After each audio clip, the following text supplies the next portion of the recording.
বন্ধু বান্ধৱীসকল আপোনালোকক স্বাগতম মোৰ নতুন এটা ব্লগত। আজি মই আহিছোঁ আমাৰ গাঁৱৰ জনপ্ৰিয় বজাৰলৈ। আজি মই আপোনালোকক বজাৰৰ ভিতৰলৈ লৈ যাম আৰু দেখুৱাম ইয়াৰ বিশেষ বৈশিষ্ট্য। ইয়াত সকলো ধৰণৰ স্থানীয় শাক পাচলি, মাছ আৰু অসমীয়া পৰম্পৰাগত সামগ্ৰী পোৱা যায়। ইয়াত আহি একেবাৰে সতেজ শাক পাচলি দেখা গৈছে। লাই শাক, মানিমুনি, কচু, ঢেকীয়া, বেঙেনা, ভোট জলকীয়া সকলোবোৰ গাঁৱতে উৎপাদিত। ইয়াৰ মূল্যও খুব কম।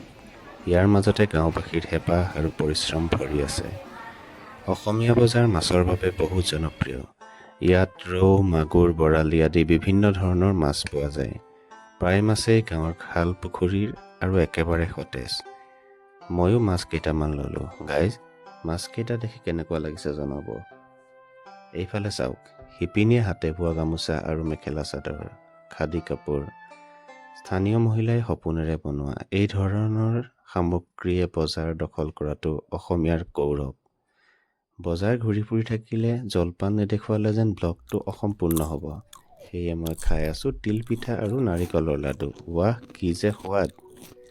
ইফালে চাওক, হস্তশিল্পৰ দোকান, বাঁহ বেতৰ সামগ্ৰী, মাটিৰে নিৰ্মাণ কৰা বিভিন্ন ধৰণৰ মূৰ্তি। এয়া কেৱল এক বজাৰ নহয়, ই হৈছে আমাৰ গাঁওখনৰ শিল্প সংস্কৃতিৰ প্ৰতিফলন।